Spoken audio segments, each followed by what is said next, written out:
Dios les bendiga, estimados hermanos.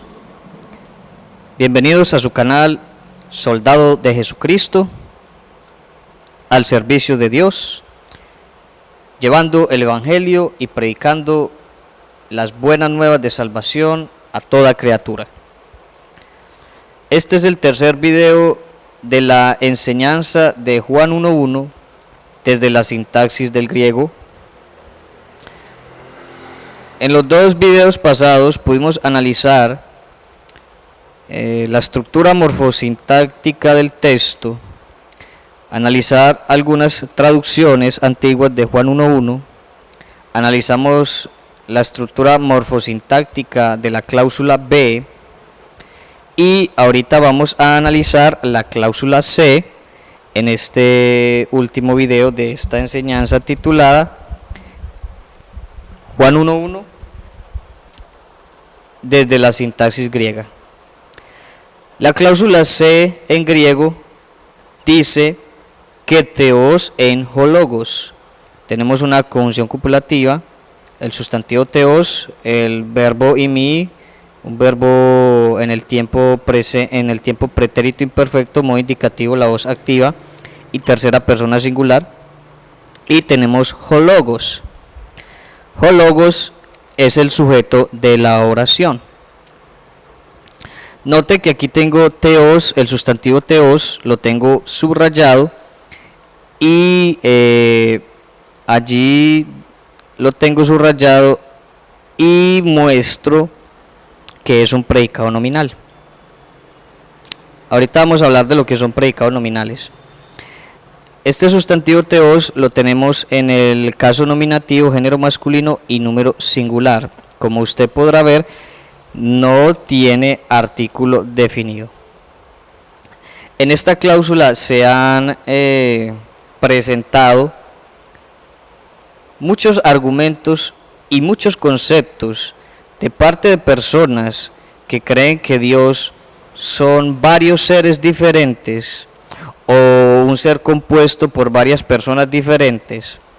Hay otra corriente doctrinal que dice que Jesús es un Dios pequeño y Jehová es un Dios grande, y acá dicen que en la cláusula B se habla del Dios grande y en la cláusula C se habla del Dios pequeño. Hay una traducción que dice y la palabra era un Dios.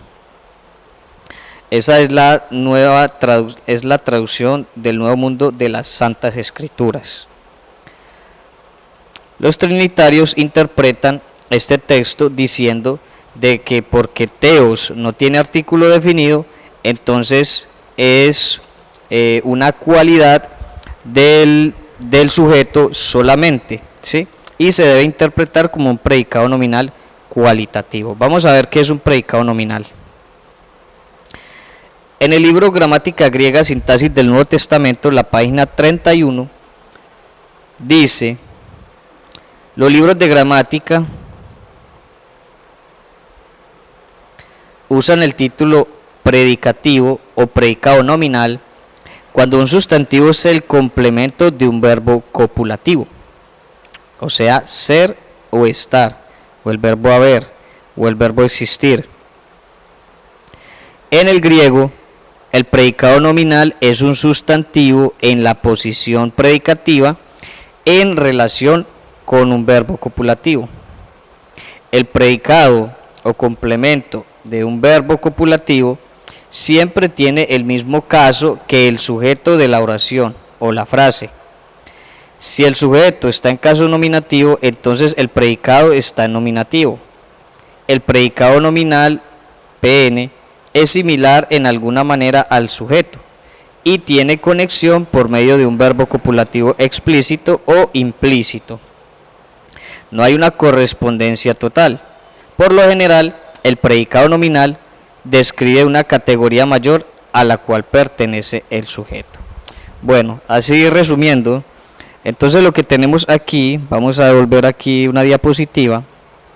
Lo que está diciendo el señor Wallace allí en este libro, en la página 31, es que un predicado nominal es un sustantivo que está unido por medio de un verbo copulativo, como lo tenemos allí, el verbo imi, el verbo ser o estar, y está dando una referencia al sujeto de la oración, como lo tenemos allí, ¿sí? Entonces, el predicado nominal tiene el mismo caso que el sujeto de la oración. Ahí vemos que teos está en el caso nominativo y logos también está en el caso nominativo. Como tenemos ahí, entonces un predicado nominal es el predicado o el complemento predicativo de un verbo copulativo, como lo tenemos allí.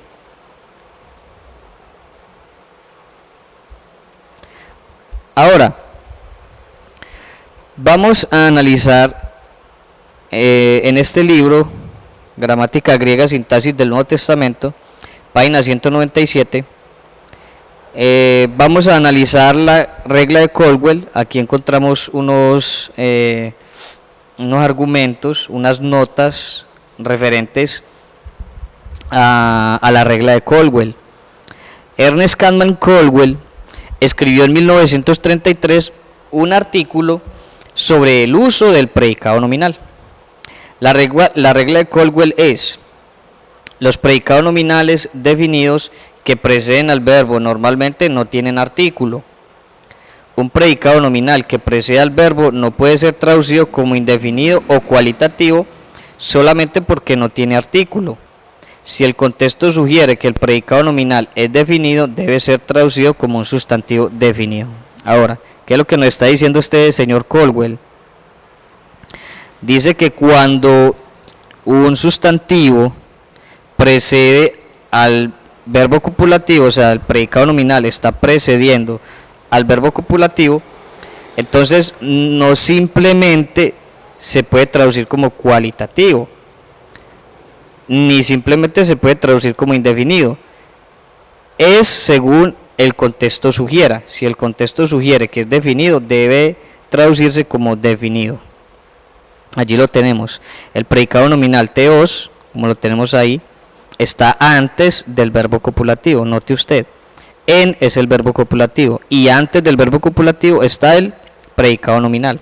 Ahora vamos a ver, según la regla de Caldwell, esta estructura gramatical de predicado nominal nos da una idea de qué es lo que Juan nos está dando a entender.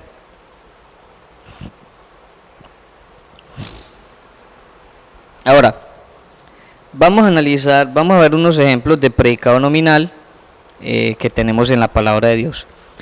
Juan 1:49 nos dice: apecrice auto Natanael, rabí, si joíos tu Teus si Basileus y tu Israel. Ahora note, tengo el predicado nominal subrayado en amarillo y el verbo copulativo lo tengo subrayado en rojo, para que entendamos algo. Según la regla de Caldwell, según lo que él nos dijo allí en este escrito, en estas notas, dice que cuando el predicado nominal está antes del verbo copulativo, note que allí encontramos el predicado nominal antes del verbo copulativo. Basileos es el predicado nominal y es el verbo copulativo.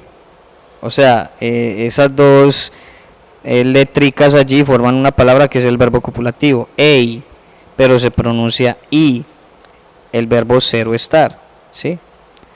Ahora, si analizamos al español, usted se dará cuenta, note que cuando lo traducen, tú eres el rey de Israel, ¿sí? Tú eres el rey de Israel. Ahora note, esa palabrita el rey es el sustantivo basileos. Basileus no tiene artículo definido allí en el griego, como usted lo puede ver, pero al traducirse al español, note que se debe traducir con como un sustantivo definido. Bueno, esto es algo que debemos explicar. No en todos los predicados nominales cuando se traduce al español le ponen artículo definido, porque la regla del español es diferente en cuanto a sustantivos definidos. En español, para que un sustantivo sea definido, no necesita el artículo definido. O sea, el sustantivo puede ir sin el artículo definido, pero puede ser definido. Pero en el griego no. En el griego, para que sea definido, debe llevar el artículo definido. Y si no lo lleva, es indefinido. Pero lo que estamos viendo aquí es unas excepciones. Hay varias excepciones a esta regla y estamos analizando esta excepción, que es la excepción de los predicados nominales. Mire que en el griego no tiene artículo definido, pero cuando lo traducen al español tienen que traducirlo como un sustantivo definido. Aquí le agregan el artículo definido y lo traducen como sustantivo definido. Tú eres el rey de Israel. Entonces esto es lo que vamos a analizar. Predicados nominales sin artículo antes del verbo copulativo. Esto es lo que vamos a analizar, ¿sí? Predicados nominales sin artículo antes del verbo copulativo, que cuando lo traducen al español lo traducen como sustantivos definidos.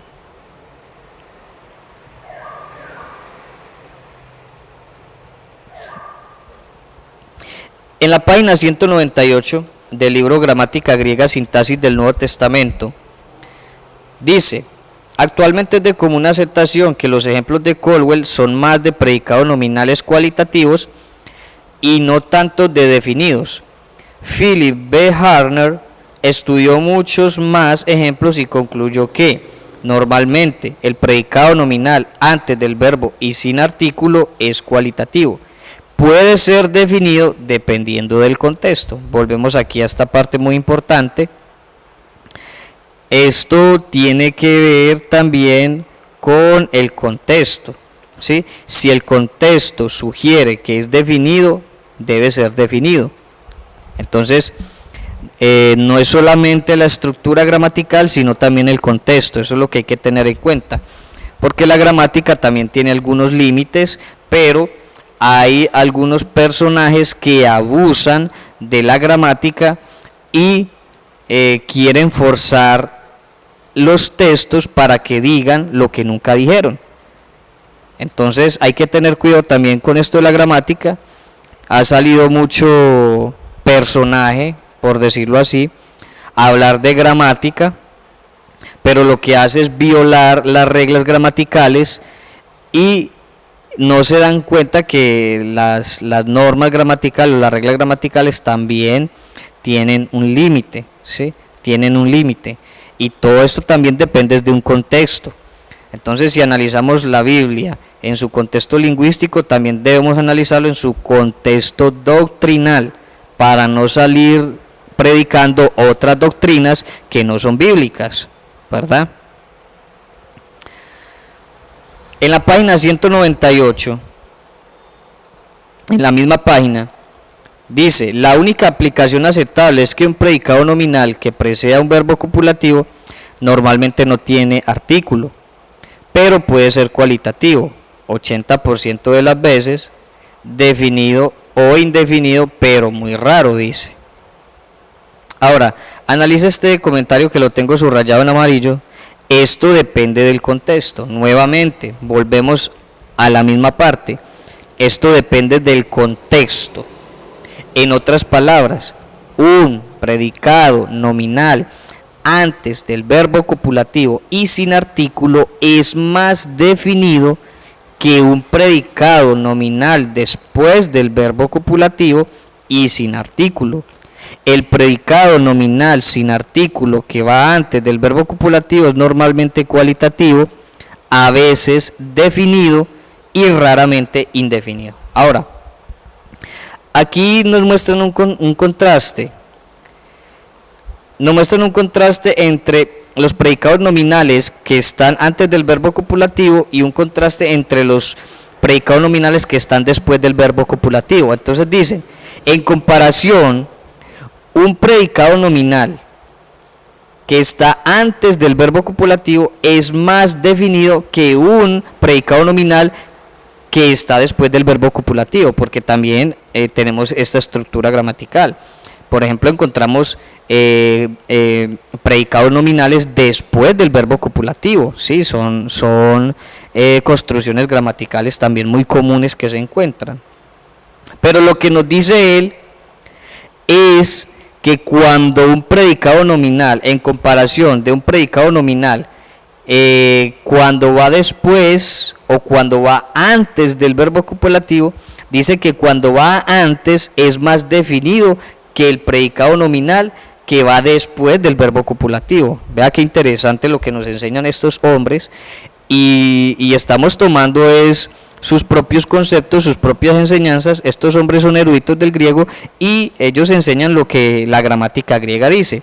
Pero hoy día han salido personajes interpretando la palabra de Dios que no conocen esto, y estos mismos eruditos trinitarios que son expertos en el idioma griego refutan a todos estos nuevos personajes que han salido haciendo apología, defendiendo su doctrina, pero que no conocen lo que es la gramática griega,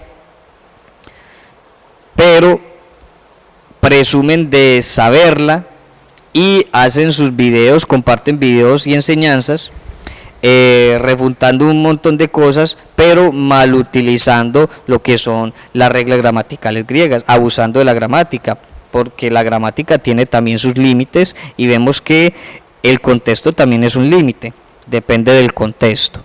Eso es importante.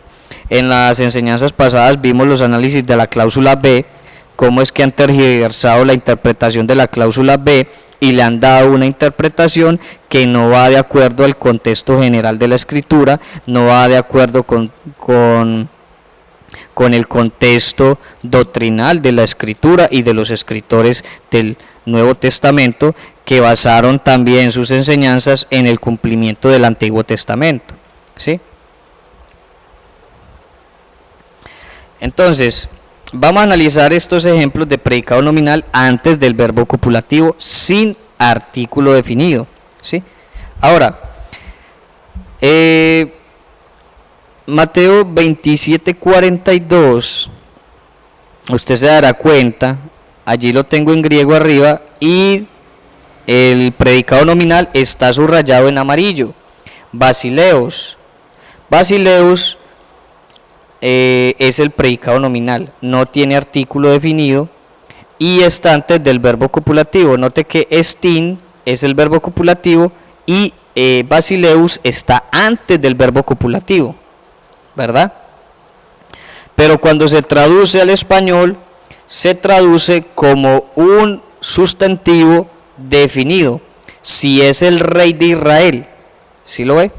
No dice si es un rey de Israel, no. Indefinido no. Mire que se traduce como un sustantivo definido. ¿Por qué? Porque es un predicado nominal que está antes del verbo copulativo. Entonces, usted no va a encontrar que ningún erudito va a traducir de esta forma, diciendo: si es un rey de Israel, descienda ahora de la cruz. Eso sería algo grotesco y horroroso. Pero vemos que hay traducciones en donde aplican de manera conveniente sus propias tergiversaciones de acuerdo a su doctrina y no mantienen esta línea de interpretación o esta línea de enseñanza en cuanto a la gramática y la sintaxis del griego. Primera de Corintios 1:18, que dice: Hologos gar hotus stabru tismen apolimenis morías tintis de sosomenis gemin dinamis theu estin. Dinamis es el predicado nominal y estin es el verbo copulativo. Note cómo el predicado nominal está antes del verbo copulativo, pero no tiene artículo definido. Pero al traducirlo al español, ¿cómo lo traducen?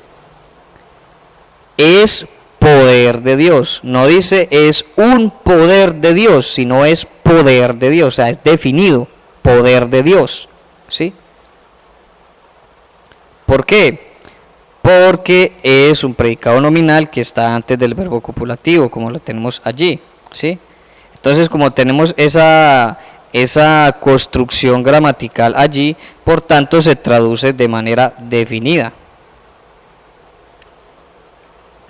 Hebreos 1:10, que dice que Sikatarjas Kirie Tingin Edemeliosas que erga ton girón su isin hi urani.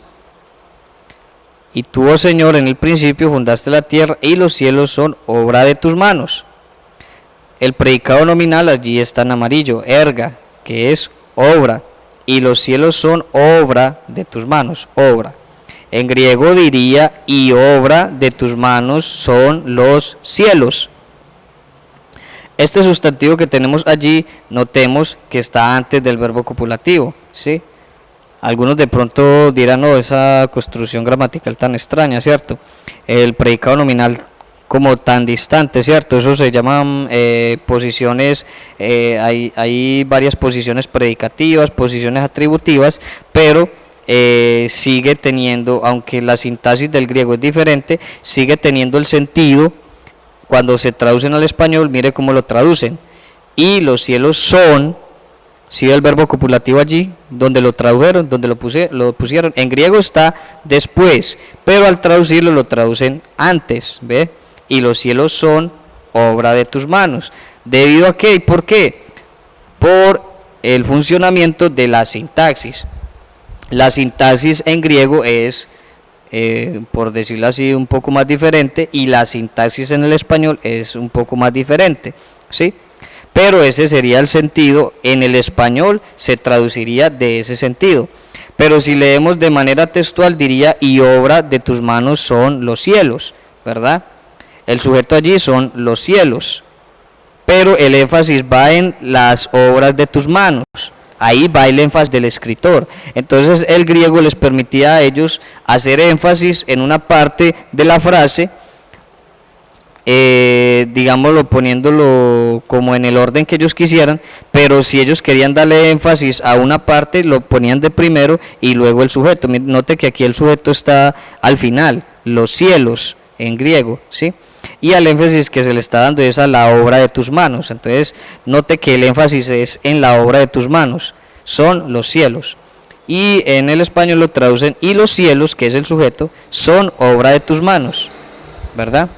Ahora, el predicado nominal está antes del verbo copulativo. ¿Cómo lo traducen? Obra. No dice, y los cielos son una obra, indefinido no, sino que lo traducen definido, y los cielos son obra de tus manos, como lo podemos ver allí. Aquí tenemos otros ejemplos, Mateo 4:3, 6, 5:34, 35, usted puede ver todos esos ejemplos allí, ¿sí? Usted puede ver todos esos ejemplos, 2 Corintios 6:16, Gálatas 3:25, Santiago 2:23 y 1 de Juan 2:22. Si usted quiere estudiar un poco, analizar un poco acerca de esto, usted puede analizar todos esos textos que tienen predicado nominal antes del verbo copulativo sin artículo definido, pero que al traducirlo lo traducen como un sustantivo definido en el español. Ahora, voy a compartir unos comentarios que hizo el señor Daniel Wallace en su libro, página 200, Gramática Griega, Sintaxis del Nuevo Testamento, página 200. Él hace esta pregunta: ¿Teos es indefinido? Él la responde: no es probable que Juan quisiera decir el verbo era un Dios. Según todos los estudios de sintaxis del griego, el predicado nominal sin artículo y antes del verbo copulativo muy raramente sería indefinido. Es lo menos probable. La regla de Caldwell es que el contexto determina si el predicado nominal sin artículo es definido antes del verbo copulativo. En el contexto, la palabra, el verbo, ya existía en el principio. Además, Juan declara abiertamente su fe en la divinidad de Jesús. Juan 5:23, Juan 8:58, Juan 10:30, Juan 20:28. Ahora, él hace esta pregunta en la página 200 de su libro: ¿Teos es cualitativo? Él responde: la gran mayoría de predicados nominales sin artículo que están antes del verbo copulativo son cualitativos. Entonces es mejor gramatical y teológicamente tomar el segundo uso de Dios como cualitativo en vez de definido. Teológicamente, Dios como cualitativo no hace que la palabra sea el Padre, sino que la palabra Jesucristo tenga la misma esencia divina que el Padre. La palabra Jesucristo tiene todos los atributos y cualidades que el Dios Padre tiene. Son distintas personas con la misma esencia. Note, cuando él empieza a hablar ya de esta parte de sí, que Teos es sustantivo cualitativo, el hombre de alguna manera, sagazmente, de una manera muy sagaz, cambia desde su interpretación gramatical y la lleva ya al plano teológico doctrinal, ¿sí? O sea, ya él se salió, cuando ya empezó a hablar de que si Teos era cualitativo, ya él se salió de la gramática y se fue para la teología, o sea, para su doctrina. Entonces él explica que Teos, siendo cualitativo, no hace que la palabra sea el Padre. O sea, para él que no cree que el Logos es el mismo Dios el Padre, la revelación, el pensamiento, la razón, la existencia, el ser de Dios, ¿sí? El anhelo de Dios, la voluntad de Dios, la expresión de Dios, entonces él dice que si es cualitativo, entonces él no va a tener ese problema de entender de que la palabra sea el mismo Padre, sino que si lo interpreta cualitativo, entonces él puede explicar que según él la segunda persona tiene la misma esencia que la persona del Padre. Eso es lo que él está queriendo decir. O sea, ya pasó del ámbito gramatical y se metió ya al ámbito doctrinal, como usted lo puede ver allí. Siempre cuando estos eruditos llegan a la explicación de la divinidad de Jesús, se enredan.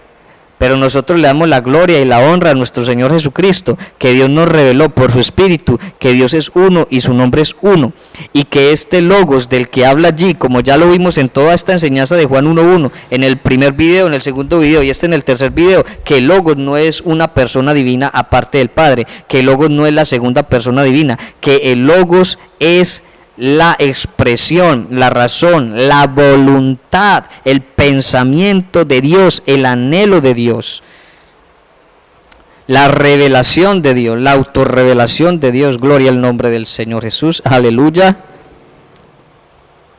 Ahora, cuando él hace esta pregunta en la página 200, que si Teos es definido, entonces él hace este comentario. Note qué interesante lo que él dice.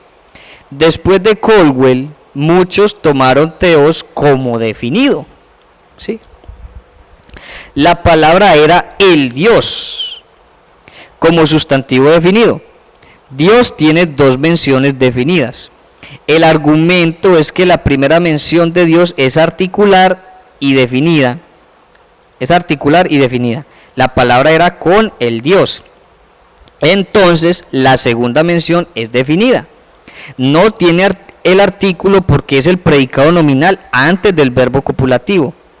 Y gramaticalmente, Juan puede distinguir entre el sujeto y el predicado nominal, con artículo solamente con el sujeto. En otras palabras, la única manera para no confundir a sus lectores en cuanto a cuál palabra era el sujeto era usar el artículo con palabra y no con Dios. Además, con el artículo, Juan habría declarado una proposición convertible: el Dios, la palabra, y la palabra, el Dios, en vez de declarar que la palabra era divina. Note cómo él aquí, propiamente, él refuta su propia doctrina. Él dice que si Juan hubiera querido decir que Teos era definido, entonces era porque estaba diciendo que la palabra era el Padre, ¿verdad? Pero él termina diciendo que no, que lo que quería decir Juan era verdaderamente que la palabra era divina, o sea, como cualitativo. A esa es la conclusión que él llega. Pero mire que él nos explica que Juan para no confundir a sus lectores, y como ya venía con el sujeto era hologos, para no ponerle el artículo ajoteos, porque sería una proposición convertible, y para que hologos siguiera siendo el sujeto, de lo que él está hablando es de la manifestación de la voluntad de Dios, ¿sí? Porque de la revelación de Dios, ese es el énfasis que él está dando allí en el texto. Entonces, no le pone el artículo definido al predicado nominal, al sustantivo teos, y lo pone antes del verbo copulativo. ¿Para qué? Para que nosotros entendiéramos que no era cualitativo o indefinido, sino que era definido y estaba haciendo referencia al único Dios, porque esa es la doctrina general de la Escritura, el monoteísmo bíblico, un solo Dios indivisible, sin división, indivisible, único, indivisible.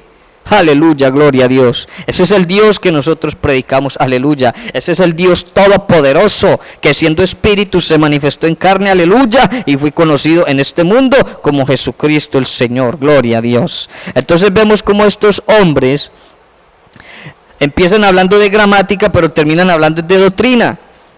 Ya no aplica aquí la gramática, sino que ya él quiere aplicar en su doctrina. No, según mi doctrina tiene que ser cualitativo, porque no puede ser definido. Si fuera definido, entonces ya estaría contradiciendo mi doctrina, dice él, porque él cree en las tres personas divinas, él cree en la Trinidad, pero él dice que si fuera definido, entonces estaría refutando su propia Trinidad. Entonces él toma el sustantivo teos, el predicado nominal, como cualitativo y no como definido, porque no le conviene, sencillamente por esa razón. Gloria al nombre del Señor Jesús. Sigue diciendo: pero hay un problema en ver a Dios definido. Mire que él ve un problema. ¿Cuál es el problema que él ve en ver al sustantivo teos definido? ¿Por qué? La primera mención de Dios es una referencia a la persona del Padre. Note cómo se enreda él aquí solito. Si Juan hace referencia la segunda vez a la misma persona, o sea, al Padre, entonces habría cometido el error de no distinguir entre las personas de Dios, o sea, la Trinidad. Juan no quería decir que la palabra era el Padre, sino que la palabra era Dios, o sea, divina. Note cómo este hombre refuta toda su doctrina, ¿sí? Dice que si Juan hubiera querido poner ese sustantivo como definido, entonces él había cometido el error de no distinguir entre las personas divinas. Note que esta interpretación que él está dando allí ya es por su propio prejuicio doctrinal. Él está encerrado en su propia doctrina, y según su propia doctrina no le permite interpretar el texto como verdaderamente es, aunque es un experto en gramática griega. No le permite ver con sus ojos, porque no le ha sido revelado el entendimiento divino para comprender que Dios es uno y uno su nombre. Pero nosotros damos gloria y honra a nuestro Dios, el Dios todopoderoso, que nosotros siendo nada, sin tener conocimiento, sin ser eruditos, sin tener títulos y sin ir a universidades, podemos comprender este misterio tan grande que es el Dios todopoderoso hecho carne, aleluya, manifestado en carne a la humanidad, presentado en este mundo como un hombre, aleluya, gloria a Dios. Ese es nuestro Dios Jesucristo. Y estos eruditos, como usted puede ver, están ciegos. Ellos tienen mucho conocimiento, pero ese conocimiento no les permite entender quién es Jesucristo, porque esto es por revelación, aleluya. Y es que esto no es del que quiere ni del que corre, sino del que Dios tiene misericordia, gloria a Dios. Así que si usted sabe quién es Jesús, si usted entiende que Dios es único y su nombre es Jesús y que no hay otro, dele gracias a Dios, porque estos eruditos con sus títulos y todos sus estudios no han podido entender que Dios es uno y su nombre es uno, gloria a Dios. Pero hay un pueblo aquí en este mundo que le adora y le alaba, exalta y glorifica el nombre de Jesucristo, aleluya. Ahora, para concluir en este video, en esta enseñanza, para concluir con esta enseñanza, mis hermanos, quiero presentarles esta parte. Si Juan hubiera querido decir que el Logos era divino, o sea, cualificando este sustantivo, Juan hubiera podido usar varios términos: el adjetivo Dios, ahí tenemos el en la concordancia exhaustiva Strong G2304, el sustantivo theotes, que es un sustantivo que significa divinidad, abstractamente deidad, usado en Romanos 1:20. Divinidad, el adjetivo usado en 2 de Pedro capítulo 1 versículo 3-4, también usado en Hechos 17:29. También encontramos el sustantivo theotis, sustantivo que también significa divinidad, y es usado en Colosenses 2:9, que puede ser traducido como divinidad o deidad, ¿sí? Entonces, como ahí lo tenemos, si Juan hubiera querido decir que el Logos era divino, bien hubiera podido usar un adjetivo, no hay ningún problema. Según la gramática, eso es posible.